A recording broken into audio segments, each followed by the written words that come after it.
My name is Marcus Rivera, and for 31 years, I've carried a secret that has eaten away at my soul like acid on metal. I was the sound technician for Crimson Echo, the band that vanished without a trace on October 13, 1993, after what would become their final performance at the abandoned Blackwood Theater in rural Montana. Everyone assumes they died in some tragic accident, their bodies lost to the wilderness. The truth is far more terrifying than anyone could imagine. I was 24 then, fresh out of audio engineering school, hungry for experience and willing to work for peanuts. When Crimson Echo's regular sound guy called in sick, their manager, a chain-smoking woman named Rita Valdez, hired me on the spot. I'd heard their music on college radio. Dark, atmospheric rock with haunting melodies that seemed to burrow into your mind and stay there. Their lead singer, Elena Moreau, had a voice that could make angels weep or demons dance, depending on her mood. The band consisted of 4 members: Elena, the ethereal frontwoman with raven black hair and eyes like storm clouds; Jake Morrison, the bassist whose fingers moved across strings like a spider weaving its web; Tommy Chen, the drummer who played with the intensity of someone possessed; and David Ashford, the guitarist whose riffs could transport you to another dimension entirely. They were talented, ambitious, and completely unaware of what they were about to unleash. The Blackwood Theater had been closed for 15 years when we arrived that crisp autumn evening. Built in 1923, it had once been the crown jewel of the small town of Millbrook, hosting traveling shows and local productions. But after a series of unexplained accidents and mysterious disappearances in the late 70s, the town council had it condemned. The building sat empty, slowly deteriorating, until Rita somehow convinced the current owner to let them use it for one night. "It's perfect for our image," she told me as we unloaded equipment from the tour bus. "Gothic, mysterious, forgotten. The kind of place that inspires legends." She had no idea how prophetic those words would prove to be. The theater's interior was a study in decay and lost grandeur. Red velvet seats, now faded to the color of dried blood, faced a stage where torn curtains hung like funeral shrouds. The air smelled of dust, mildew, and something else, something organic and unpleasant that I couldn't quite identify. Shadows seemed to move in the corners of my vision, and the acoustics were strange, creating echoes where there should have been none. As I set up the sound equipment, I noticed something odd about the theater's architecture. The walls were covered in intricate carvings that seemed to shift and writhe when I wasn't looking directly at them. The patterns were hypnotic, almost alive, and I found myself staring at them for longer than I should have. Elena noticed too. "Beautiful, aren't they?" she said, running her fingers along one of the carved panels. "It's like they're telling a story." "What kind of story?" I asked, though part of me didn't want to know the answer. She smiled, but there was something unsettling about it. "The kind that doesn't have a happy ending." The sound check went smoothly, but I kept noticing strange anomalies in the audio feed. Whispers that seemed to come from nowhere, harmonics that shouldn't have existed, and a low-frequency hum that made my teeth ache. I adjusted the equipment repeatedly, but the phenomena persisted. The band seemed energized by these oddities rather than disturbed. "The theater has personality," Jake said, tuning his bass. "It wants to be part of the show." Tommy nodded enthusiastically. "I can feel it in the rhythm. It's like the building itself is keeping time." David was less vocal but equally entranced. He'd found an old music stand backstage with sheet music still on it, compositions I'd never seen before, written in a notation style that looked ancient. He'd been studying them intently, occasionally playing fragments on his guitar. "Where did you find those?" I asked. "They were waiting for me," he replied without looking up. "As if someone knew I'd be here." The local audience began filing in around 8 o'clock, maybe 50 people total, mostly young adults drawn by the band's underground reputation and the novelty of a show in the notorious Blackwood Theater. They seemed excited but nervous, whispering among themselves about the building's dark history. As showtime approached, the atmosphere grew increasingly charged. The temperature in the theater dropped noticeably, and that strange organic smell grew stronger. The shadows seemed deeper, more substantial, as if they were gathering strength. I should have trusted my instincts and shut everything down right then. Instead, I gave Elena the signal that everything was ready. She stepped up to the microphone, her pale skin almost luminous in the stage lights, and spoke to the audience in a voice that seemed to carry impossible weight and authority. "Tonight, we're going to take you on a journey," she said. "A journey to places that exist between the notes, in the spaces where music meets something far older and more powerful than any of us. Are you ready to cross that threshold?" The crowd cheered, but I noticed that several people in the back rows got up and left. Something primal in them recognized danger when they heard it. I wish I'd been smart enough to follow them. Elena raised her arms, the band took their positions, and they launched into their opening song, Threshold of Echoes.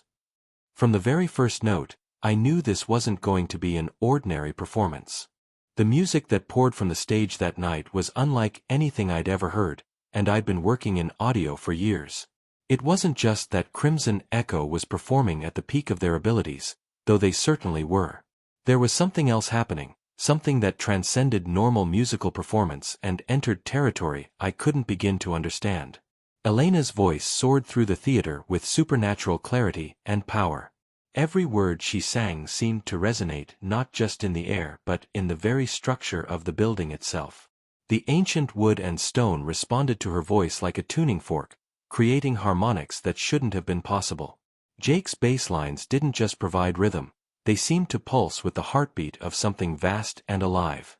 Tommy's drumming became a summoning call that echoed from dimensions I couldn't name. And David's guitar work. God, David's guitar work was like nothing I'd ever witnessed. He was playing those old compositions he'd found, weaving them seamlessly into Crimson Echo's established songs. The melodies were hauntingly beautiful but wrong somehow, as if they were written in a musical language that human ears weren't meant fully to comprehend.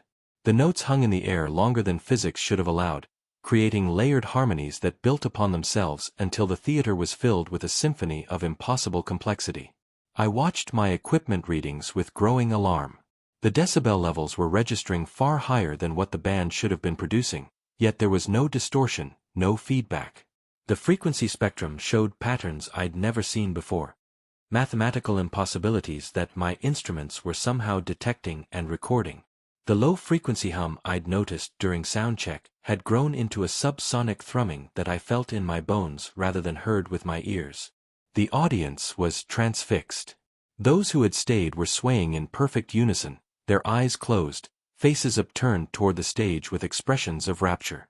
Some were weeping, tears streaming down their faces as if the music was unlocking emotions they'd kept buried for years. Others were laughing with pure joy, their faces radiant in the dim theater lighting. All of them seemed to be experiencing something transcendent.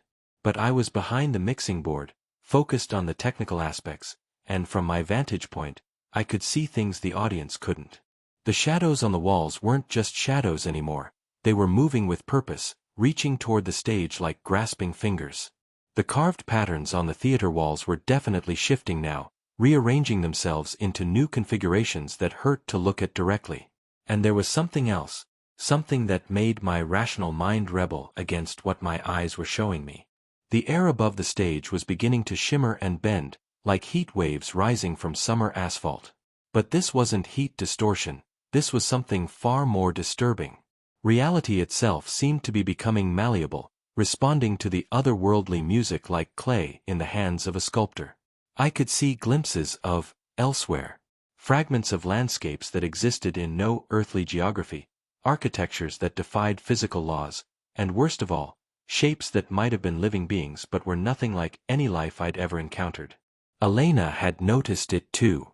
Her singing had taken on a quality of desperate urgency, as if she was trying to control forces that were rapidly spiraling beyond her command. The words she sang were no longer in English, or any language I recognized. They were syllables that seemed to come from somewhere deep in her throat, guttural and alien, yet beautiful in a way that made my heart race with both terror and longing. Jake, Tommy, and David were playing with mechanical precision now, their instruments extensions of their bodies extensions of the music itself. They moved in perfect synchronization, not just with each other but with rhythms and patterns that existed beyond the songs they were performing. It was as if they had become conduits for something that was using them to manifest in our reality. The temperature continued to drop. I could see my breath now, small puffs of vapor that sparkled strangely in the stage lights. The organic smell had intensified into something that reminded me of ozone and copper and things that had been dead for a very long time. Several members of the audience had begun to sway more violently, their movements becoming less like dancing and more like seizures. I should have stopped the performance right then. I had the power to cut the sound, to end whatever was happening on that stage. But I was paralyzed by a combination of professional duty and morbid fascination. This was history in the making. Not music history, but something far more significant and terrible. I was witnessing the intersection of art and forces that existed beyond human understanding, and despite my growing terror, I couldn't bring myself to interfere. The shimmer in the air above the stage was growing stronger, more defined. Through it, I caught glimpses of a vast space filled with impossible geometries and populated by entities that my mind refused to fully process. Some appeared to be watching the performance with the same rapt attention as our earthly audience. Others seemed to be trying to push through the dimensional barrier that was thinning with each passing moment. Elena's voice reached a crescendo that should have shattered glass, should have burst eardrums, but instead filled the theater with a resonance so perfect and pure that it seemed to stop time itself. In that moment of suspended reality, I saw her clearly for what she had become. Not just a singer, but a priestess, a conduit, a key turning in a lock that had been sealed for good reasons. The song ended abruptly, leaving the theater in a silence so complete it felt like a physical presence. The audience remained motionless, still swaying slightly, their eyes still closed. The air above the stage continued to shimmer, and through it, I could see things watching us with an intelligence that was both ancient and utterly alien. Elena opened her eyes and looked directly at me across the theater. When our gazes met, I saw that her irises had changed color. They were no longer storm cloud gray but a deep, shifting purple that seemed to contain depths impossible in human eyes. She smiled, and I knew that whatever was happening was far from over. "That was just the opening act," she said, her voice carrying clearly through the theater despite the lack of amplification. "The real show is about to begin." What happened next defied every law of physics I thought I understood. Elena raised her arms again, but this time, the gesture seemed to tear reality itself. The shimmer above the stage expanded rapidly, revealing a portal that offered a clear view into what I can only describe as another dimension, a realm where the normal rules of existence held no sway. Through this impossible window, I saw a landscape of crystalline spires that sang in harmonies beyond human hearing, forests of metallic trees whose leaves chimed like bells in winds that blew from directions that didn't exist in our three-dimensional world. The sky, if it could be called a sky, was a tapestry of colors for which we have no names, swirling in patterns that hurt to observe directly but were so beautiful they brought tears to my eyes. But it wasn't the landscape that terrified me. It was the inhabitants. They poured through the portal like a tide of living music, beings that existed as much as sound and emotion as they did as physical entities. Some resembled enormous butterflies with wings made of pure melody, their flight patterns creating visual symphonies in the air. Others were more abstract, geometric shapes that pulsed with rhythmic light, creating percussion that I felt in my chest cavity. There were creatures that looked like walking orchestras, their bodies composed of instruments that played themselves, creating layered compositions of impossible complexity. The audience was no longer just swaying, they were rising from their seats, their movements becoming more fluid, more graceful, as if they were being transformed by proximity to these otherworldly beings. Some of the younger audience members were actually beginning to float, their feet lifting inches off the theater floor as the music lifted them beyond the constraints of gravity. Elena's voice had become something inhuman now, a sound that existed in multiple octaves simultaneously. She was singing in harmony with herself, creating chords that a single human throat should never have been able to produce. The words, if they were words, seemed to be instructions, invitations, or perhaps incantations that encouraged more of the entities to cross the threshold between dimensions. Jake's bass had become something else entirely. The strings were no longer vibrating, they were rippling like water, creating waves of sound that I could see as well as hear. The sound waves took on physical properties, becoming ribbons of light that danced through the theater, wrapping around the audience members and the invading entities alike, binding them together in some kind of cosmic communion. Tommy wasn't just drumming anymore. He was conducting a percussion section that existed partly in our reality and partly in the other dimension. His sticks struck not just his physical drum kit but also surfaces that existed only in the space between worlds. Each beat opened tiny portals of its own, allowing more exotic sounds and occasionally glimpses of even stranger realms to bleed through into our reality. David's guitar work had transcended anything I'd ever heard before. He was playing multiple instruments simultaneously, not just his guitar, but also versions of his guitar that existed in parallel dimensions. The melodies weaved together across realities, creating a musical tapestry that told stories of worlds and experiences beyond human comprehension. The old sheet music he'd found was now floating around him, the notation changing and evolving in real time as if the compositions were writing themselves.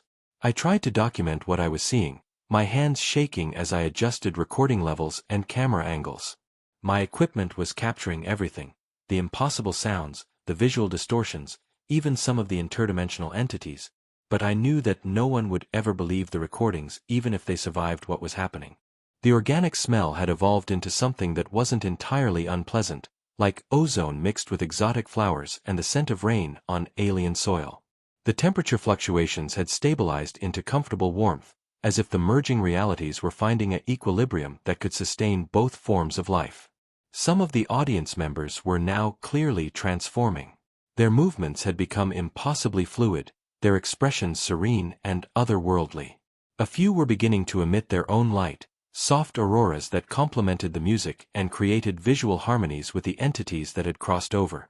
They were becoming part of the performance, integral components of whatever cosmic symphony was being conducted through the portal. I realized with growing horror and fascination that this wasn't a concert anymore. It was a summoning, an invitation, a wedding between dimensions. Crimson Echo had somehow discovered music that could bridge the gap between realities, and they were using the Blackwood Theater as a focal point for the greatest interdimensional communion in human history. Elena turned toward me again, and this time I could see that she was changing too. Her skin had taken on a luminescent quality, and patterns of light were beginning to emerge beneath its surface, constellations and musical notations that shifted and pulsed with the rhythm of her heartbeat. When she spoke, her voice echoed from multiple dimensions simultaneously. "Marcus," she said, and somehow I heard her clearly despite the cosmic symphony surrounding us. "Are you ready to help us complete the bridge?" I wanted to run. Every rational instinct screamed at me to flee, to escape this theater before I too was swept up in whatever transformation was occurring. But I was rooted to the spot, not by fear but by the most profound sense of purpose I'd ever experienced. This was why I'd become a sound technician, why I'd been drawn to music in the first place. Not to capture ordinary performances, but to facilitate something transcendent. The portal was expanding, and through it, I could see that the other dimension was experiencing its own transformation. The entities there were gathering in vast numbers, creating formations that looked like living amphitheaters, all focused on our small theater in rural Montana. We weren't just opening a door between worlds, we were creating a cosmic concert hall where beings from multiple realities could share in musical communion. I looked at my mixing board and realized that my equipment had evolved too. The sliders and knobs now controlled not just sound levels but dimensional frequencies, harmonic bridges between realities. Without fully understanding what I was doing, I began to adjust the settings, fine-tuning the balance between dimensions, helping to stabilize the portal and clarify the musical communication between worlds. As I worked, I felt my own consciousness expanding, my perception growing to encompass not just the theater but the vast network of realities that music was revealing. I could sense other concerts happening simultaneously across multiple dimensions, all connected by the universal language of harmony and rhythm. Crimson Echo hadn't just discovered interdimensional music, they had tapped into the fundamental frequency of existence itself. The fourth song of their set began, and I knew we had crossed a point of no return. The fourth song wasn't just performed, it was lived, breathed, and experienced by every molecule in the theater.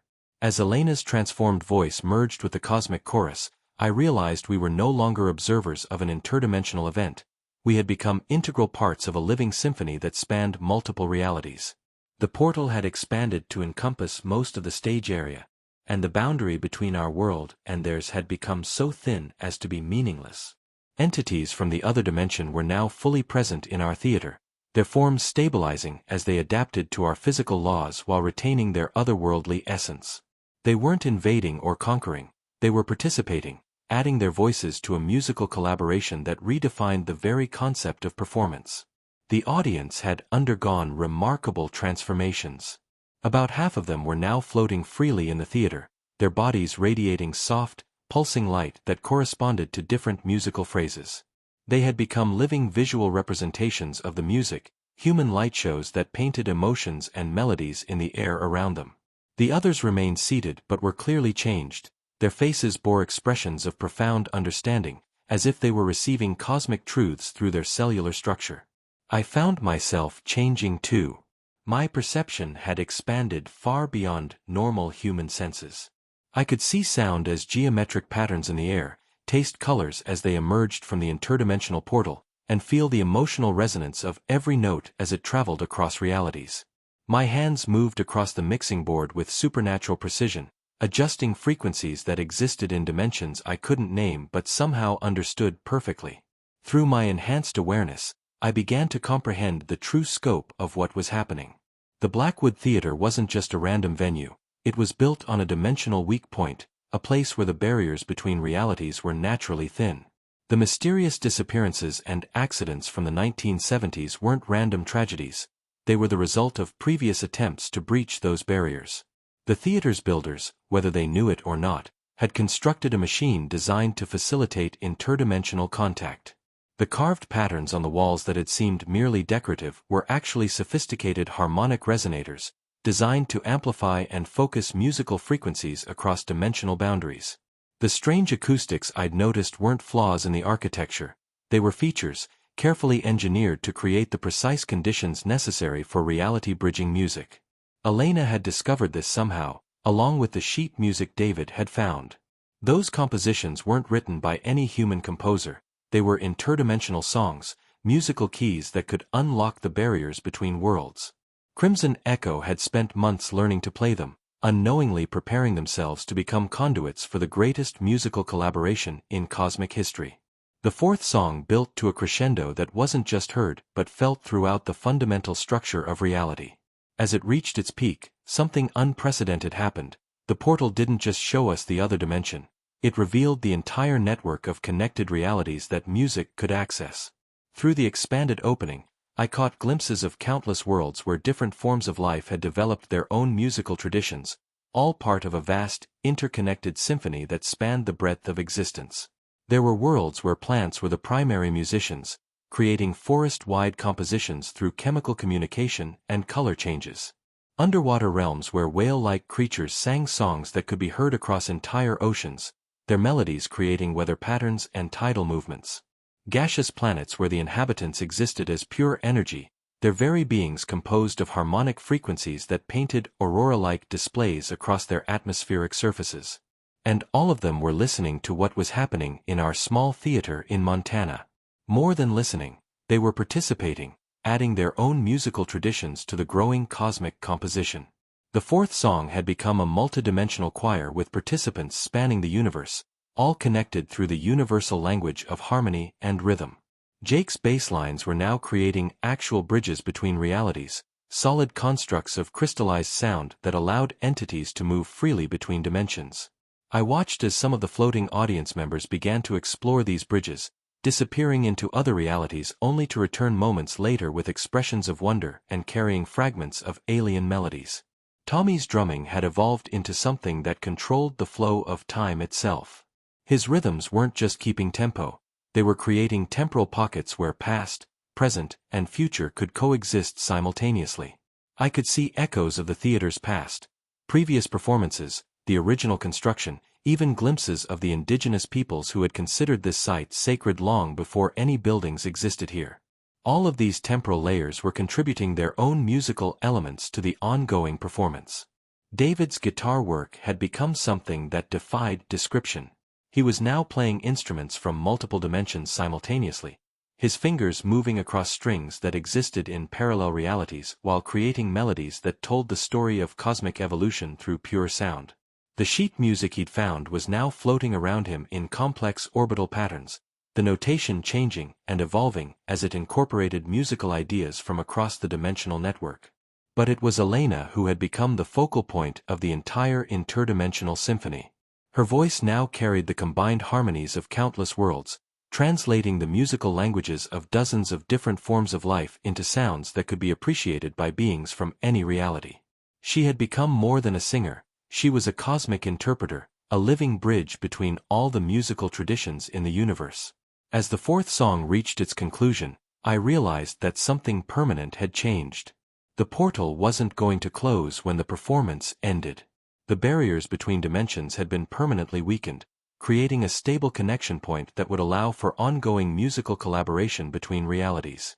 The Blackwood Theater had become the first interdimensional concert hall, a place where beings from across the cosmic spectrum could come together to share in the universal language of music. The fifth and final song began, and I knew that when it ended, nothing would ever be the same again. Not for the band, not for the audience, and certainly not for me. We were about to complete a transformation that would make us citizens of the entire universe rather than just inhabitants of a single world. But as Elena's voice soared into frequencies that existed beyond normal spacetime, I began to understand the true price of what we were accomplishing, and why I would carry this secret for 31 long years. The fifth song was not performed, it was experienced as a fundamental alteration of reality itself. As Elena's voice reached impossibly transcendent heights, weaving together musical traditions from countless worlds, I realized we were witnessing the birth of something that would reshape the very nature of existence. The portal had expanded beyond the physical confines of the theater. Reality itself had become fluid here, with the Blackwood Theater existing simultaneously across multiple dimensions. Through my transformed perception, I could see that our small venue had become the center of a vast interdimensional amphitheater, with audiences of beings from hundreds of different realities all participating in this cosmic finale. The song built layer upon layer, each verse adding new participants from different worlds. Crystalline entities from silicon-based realities contributed harmonies that rang like cosmic wind chimes. Gaseous beings from the hearts of nebulae added whispered choruses that sounded like stellar winds. Even the fundamental forces of physics seemed to be participating, with gravity itself creating rhythmic pulses that I felt in my bones. Elena was no longer entirely human. Her transformation had accelerated during the final song, and she now existed as much as pure music as she did as a physical being.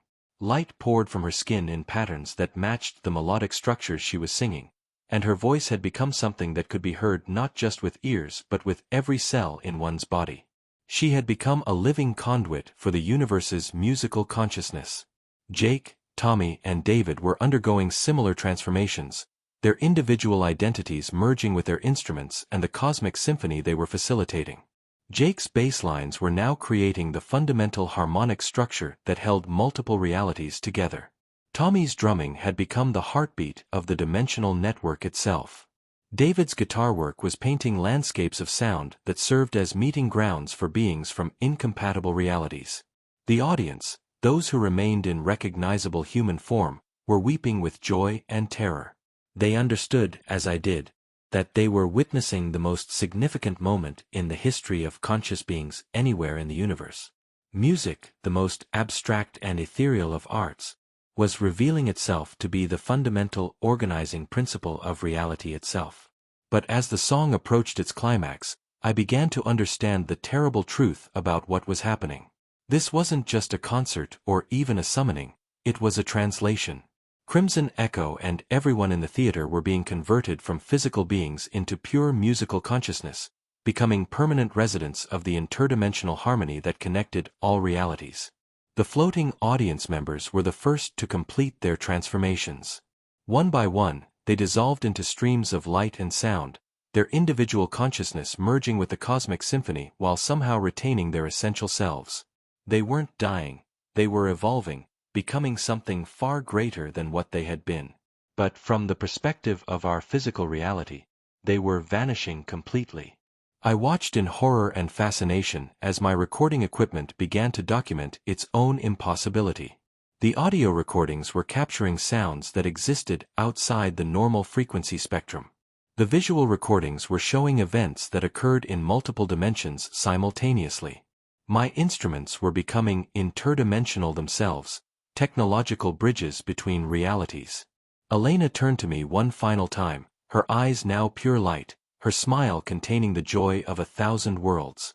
"Marcus," she said, her voice harmonizing with itself across dimensions, "you have to choose. You can come with us and become part of something infinite and beautiful, or you can stay and bear witness to what happened here tonight." The choice paralyzed me. Every fiber of my being wanted to join them, to become part of the cosmic symphony that promised understanding beyond anything possible in a single reality. But something held me back, a stubborn attachment to my physical existence, a fear of losing my individual identity even if I gained something incomparably greater. "If I stay," I managed to ask, "what happens to the music?" "It continues," Elena replied. "But the bridge between worlds will close from this side. The portal will remain, but it will be invisible to those who haven't heard the complete symphony. And you will be the only one who remembers what really happened here tonight."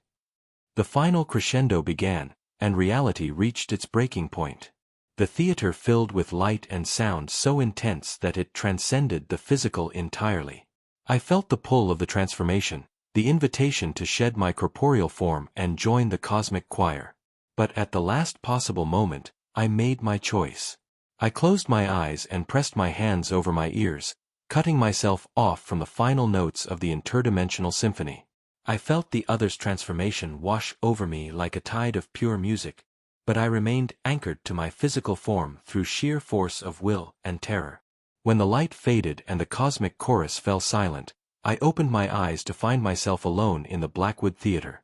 The stage was empty, the equipment was cold and silent, and there was no trace that anyone else had ever been there. The portal was gone, though I could still feel its presence if I concentrated, an invisible doorway that existed just beyond the edge of normal perception. The official investigation concluded that Crimson Echo and their audience had somehow left the theater and vanished into the Montana wilderness, where they presumably died of exposure or accident. Their bodies were never found because their bodies no longer existed in any form that search teams could discover. The truth was that they had become something far more wonderful and terrible than mere missing persons. For 31 years, I've lived with this knowledge, carrying the weight of a secret that encompasses the true nature of reality itself.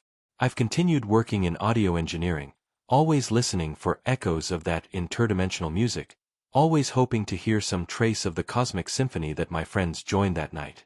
And sometimes, in the quiet moments between songs, when the equipment hums with just the right frequency and the acoustics align in impossible ways, I can hear them.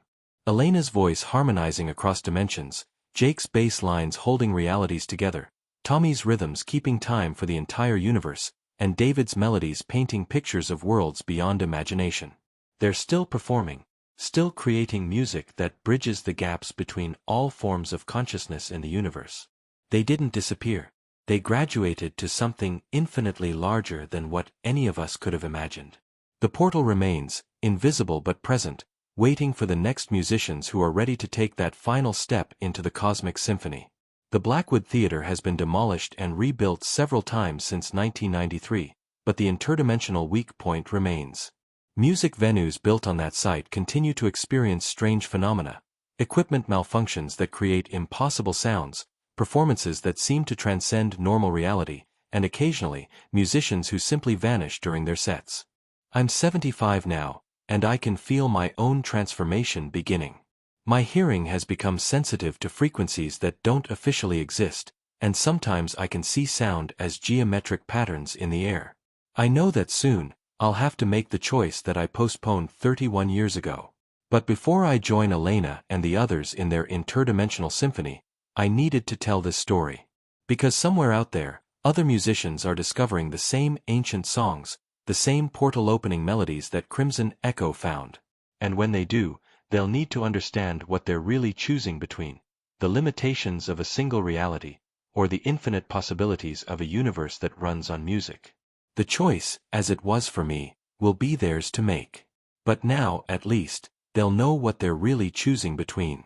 The cosmic symphony continues, and somewhere in its infinite harmonies, Crimson Echo is still performing the greatest concert in the history of the universe. And the music.